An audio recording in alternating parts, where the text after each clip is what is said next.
He wasn't in any book, any movie, any museum. And yet, one freezing morning in 1944, on a nameless road in Germany, Samuel Whitaker made a choice that changed everything. This is not a story about war. It's about the moment one man decided his life was worth less than the lives next to him. What he did in the next 5 minutes would never be recorded in history, but it would live forever in the hearts of the men he saved. And if you stay with me, you'll understand why they still speak his name quietly with a kind of reverence, even decades later. Some names are never written in stone, not on monuments, not in textbooks, not in any place the world might notice. But for a few men, in a single moment, one name can mean everything. Samuel Whitaker was one of those names. He was not famous. He was not a hero in the way the world usually defines it. He was just a soldier, a quiet one of millions sent to fight in places they had never heard of against enemies they had never seen before. But in a field near St. Lo, in the summer of 1944, that quiet man made a choice that would echo long after the guns went silent. He grew up in the middle of America, in a small town surrounded by fields and silos. A town where days were long and dreams were simple. He didn't stand out. He wasn't the star of any team or the first to speak in a room. But those who knew him, his family, his neighbors, they all said the same thing. He showed up. Every time. He did what needed to be done without needing to be asked. That's why, when the war came, no one was surprised when Samuel enlisted. There was no big speech, no drama, just a calm decision, as if he'd already accepted what it meant. He left home with a duffel bag, a notebook, and a photograph of his family. He didn't say goodbye like someone expecting to return. He said goodbye like someone who understood the cost. He trained hard, learned fast. He didn't like the shouting or the noise, but he listened, always listened. He was assigned to an infantry squad, 5 men in total. They came from different states, different worlds. But in war, that doesn't matter. They became something closer than friends. They depended on each other for everything: food, sleep, survival. And over time, Samuel became their center. Not because he led them, but because he grounded them. When others panicked, he stayed calm. When things broke down, he held them together. And then came Normandy. The landing was chaos. Bullets like rain. Smoke, fire, screaming, and silence in between. They made it through. Many didn't. They pushed inland, field by field, day after day, never knowing if they'd see the next sunrise. And all the while, Samuel carried the same calm resolve. Not fearless, never that, but steady, as if he had made peace with whatever came next. By mid-July, the squad had changed. They were thinner, harder, quieter, but still alive. And much of that, the others would later say, was because of Samuel. This is the story of one man. Not because he wanted it told, but because it deserves to be remembered. His name was Samuel Whitaker, and this is what he did. Before he ever held a rifle, Samuel Whitaker held a shovel. His hands knew the texture of earth before they knew the weight of steel. The farm was his world. Rows of corn, rusted equipment, sunrises that came too early and never waited. He wasn't raised to speak loudly. He was raised to work, to respect, and to carry more than his share. His father had served in the Great War, but rarely spoke of it. He just watched the horizon, quietly, like a man still hearing echoes. Samuel grew up watching that silence and learning from it. He never talked about dreams. Some boys did, about cities, cars, bright lights.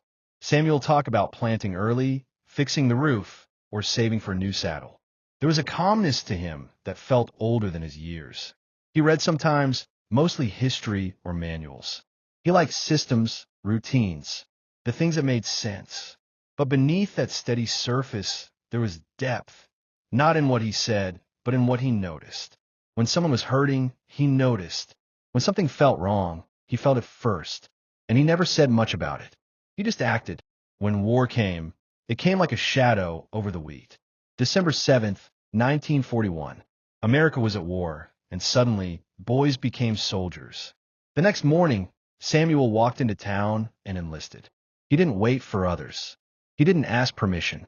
He folded his work clothes, left them behind, and stepped into something unknown. Not with excitement, not with fear, just the quiet decision of someone who understood what duty meant. Training wasn't easy. The army stripped men down, then rebuilt them. For many, it broke something. For Samuel, it hardened what was already strong. He listened. He learned. He endured. Others were louder, faster, more aggressive. But when things got hard, really hard, it was Samuel they looked to. Because he didn't flinch. Because he didn't run. In England, before the invasion, the nights were long and the air tasted like metal. Soldiers played cards, wrote letters, smoked too much, laughed too loud, trying to drown the weight of what was coming. Samuel didn't say much. He sat near the edge of the group, eyes steady, hands still. He wrote to his mother about the cows, asked his brother if the back fence had been fixed. He never mentioned the war, never described the drills or the rumors of casualties. He didn't want them to worry, and maybe, in some way, he didn't want to make it real. By the time June arrived, his squad had become a kind of family. Santiago, Briggs, Myers, Moore, names stitched to uniforms, bonded by something stronger than blood. They didn't talk about it, but they trusted Samuel. When things got quiet, they looked to him. Not because he commanded them, but because he anchored them. He reminded them that someone still remembered how to be steady. The storm was coming. They all knew it. But before it broke, Samuel held them together. Not with words, but with presence. Quiet, unmoving, ready. By the time July settled over northern France, the war had begun to take a different shape. It wasn't the grand battles people imagined from maps and movies. It was hedgerow to hedgerow, village to village. Dirty, close, personal. Men fought with their hands, crawled through mud, bled into the same earth they slept on. The sounds never stopped. The distant hum of aircraft, the sudden crack of rifles, the echo of footsteps that might not be friendly. It wasn't glory. It was survival. And survival was only possible because of the men beside you. Charlie's squad had been together long enough to feel more like a single living thing than 5 individuals. Santiago, from Brooklyn, fast-talking, sarcastic, brave to the point of recklessness. Briggs, the muscle, loud, loyal, always first to carry someone else's gear. Myers, the medic, quiet, methodical, always smelling faintly of antiseptic. Moore, the youngest, barely old enough to shave, still believing in small miracles. And Samuel, not the leader by rank, but the one they all followed. He didn't give orders. He didn't need to. In moments of panic, it was his stillness that calmed them. When a shell exploded too close or a friend screamed in the dark, Samuel moved first, not with haste, but with certainty. He reminded them that even when everything felt like chaos, something solid remained. That even here, in this ruined place, they could still be more than frightened men with rifles. They shared everything: rations, cigarettes, stories from home. They learned each other's silences, understood glances. There was no room for secrets, no time for pretense. Fear stripped all that away. But in that exposure came something rare: honesty without ego, trust without condition. And at the center of it stood Samuel, never claiming anything, never needing recognition. He just carried his share, and more. The others started watching him, not consciously, but instinctively. The way you glance at a compass when you're lost. They followed his rhythm. When he knelt, they knelt. When he moved, they moved. He had a sense for danger before it came, a feeling in his bones, maybe, or just experience masked as instinct. Either way, it saved them more than once. They had already seen things they wouldn't talk about again, the kind of moments that rewrite something inside a person. And though they were still young in years, none of them were young anymore. Each morning they woke was a kind of quiet victory. Each night they survived was one more they didn't expect. And through it all, the thing that held them together wasn't orders or training. It was the bond they built in the spaces between terror. A brotherhood shaped not by words, but by presence. And Samuel Whitaker, steady, unshaken, silent, was the spine of that bond. Not because he chose to be, but because someone had to be. The orders came at dusk. A village ahead, barely a dot on the map. High ground, tactically important, supposedly lightly defended. The objective sounded simple. Move in under cover of darkness, clear the road, hold the line. But nothing about this war was ever simple. Not anymore. Samuel and his squad sat in the grass as the sun dipped below the horizon, painting the sky in shades of red and gray. No one spoke much. Santiago cleaned his rifle for the third time. Myers adjusted the straps on his field pack. Moore stared at nothing, eyes wide, hands twitching slightly. Briggs kept pacing in slow circles, chewing on a piece of gum that had long since lost its taste. Samuel just watched the tree lean ahead. The approach was quiet. Too quiet. No gunfire, no movement, just the sound of boots pressing into damp earth. Every step felt like a question no one wanted answered. The village, unnamed and unremarkable, sat like a ghost. A few stone buildings, a collapsed barn, a church tower cracked in half. It should have felt like progress. It didn't. It felt like a trap. Halfway in, it began. Gunfire from the windows. Sharp, close, unforgiving. They dropped instantly, scrambling for cover behind broken walls and shattered fences. The air exploded with dust and splinters. Santiago went down first, hit in the shoulder, crying out but still alive. Myers crawled to him without hesitation. Briggs returned fire with wild intensity, trying to draw attention away. Moore froze for a second too long. Long enough that Samuel had to grab him by the collar and pull him back into a doorway. It was supposed to be a light resistance. Instead, they'd walked into a dug-in machine gun nest, reinforced by rifles and mortars. The squad was pinned. The radio was useless. Reinforcements were hours away. And in the chaos, decisions had to be made, fast, without ceremony. Samuel moved through it like he always had, calm, focused, deliberate. He checked every man, assessed every wound, counted ammo without speaking. Then he looked to the far end of the village, a narrow alleyway leading to a flank position. Exposed. Dangerous. But if someone made it through, they could get behind the guns and the fire, save the rest. He didn't ask for volunteers. He didn't wait for consensus. He just touched Briggs on the arm, nodded toward the others, and stepped out. He moved low and fast, using rubble for cover, weaving through the ruins with the precision of someone who didn't expect to come back. Bullets cracked past him. Stone shattered inches from his face. But he didn't slow down. Not once. Back behind the wall, the squad watched in stunned silence. Not because they didn't want to help, but because in that moment they understood Samuel had already made the choice for all of them. He wasn't trying to survive. He was trying to give them a chance to. The alley was narrow, cluttered with debris and the bones of what had once been a peaceful life. A tricycle, a torn curtain, the shattered face of a clock. Samuel moved through it like he belonged to the silence. His boots landed without echo, his breath measured, mind fixed on one thing. Reach the flank, disable the gun, give his men a way out. It wasn't bravery in the cinematic sense. There was no dramatic music, no flash of glory. It was something deeper, the quiet resolve of a man who knew exactly what needed to be done and expected nothing in return. He slipped behind a broken wall, just feet from the machine gun nest. Two enemy soldiers stood behind a pile of sandbags, rifles ready, focused on suppressing fire down the main road where the rest of the squad remained pinned. They hadn't seen him yet. Samuel checked his ammunition. 2 grenades. 1 full magazine. No backup. No time. He took one breath, slow, final, then moved. The first grenade arced clean over the sandbags. The second followed a heartbeat later. The explosions were sharp, fast, and precise. The machine gun fell silent. Screams echoed for only a moment before fading into the dust. But others were nearby. More enemies. More fire. And they were already turning toward the alley. Samuel didn't retreat. He stepped forward into the open, into the line of fire, and drew it to himself. He shouted, fired, moved. Loud, visible, impossible to ignore. And as enemy rounds lit up the walls around him, his squad, stunned, wounded, cornered, found a break. Briggs saw it first.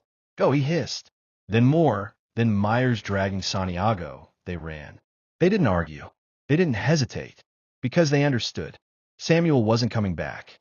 He held the position for exactly 47 seconds. Long enough. Briggs would later recall that time with aching precision. 47 seconds. Just long enough for the others to escape through a side path and out of the ambush zone. Just long enough for one man to change the fate of four. The last anyone saw of Samuel, he was crouched behind a burnout truck, firing his last rounds, face calm, eyes focused, as if he were back on the farm, watching the wind move through the cornfields. And then silence. Not the kind that follows peace, but the kind that follows sacrifice. The kind that settles in your chest and never fully leaves. The rest of the squad made it back to base with injuries, stories, and a loss they didn't know how to carry. When the report was written, the words were clinical. Private Samuel Whitaker, Kia. Actions directly resulted in the survival of remaining squad members. But the paper didn't capture it, because what Samuel did wasn't a maneuver. It wasn't strategy. It was love, the kind that doesn't ask to be remembered and still deserves to be. The next morning, the sun rose over a field that remembered everything. The village was quiet. Smoke still clung to the air. The sound of distant artillery had faded into the hills. And in that silence, something heavy remained, a weight that didn't sit on shoulders, but somewhere deeper, in the space between the ribs, in the space where Samuel used to be. The four men walked without speaking. They weren't headed anywhere in particular. The mission was over. Orders would come. Another place, another village, another objective. But right now, they didn't care. What mattered wasn't the next fight. It was the one they had just survived. The one he hadn't. Myers carried Samuel's pack. Not because he needed to, because he couldn't bear to leave it. Santiago's arm was bandaged tight, still bleeding through, but he didn't complain. Moore hadn't said a word in over an hour. Briggs kept his head down, jaw clenched like if he opened his mouth, everything inside him would spill out. No one cried. Not then. Not where others could see. Not because it didn't hurt, but because grief like this had no shape yet. It hadn't settled into something they could understand. It just hung in the air between them. That night, they sat around a fire that gave off more smoke than warmth. They shared what little rations they had left. And then, quietly, they spoke. Not about tactics or weapons or the next move. They spoke about Samuel. Santiago remembered the time Samuel pulled him out of a trench during a night shelling. Said nothing afterward, just handed him a canteen and kept walking.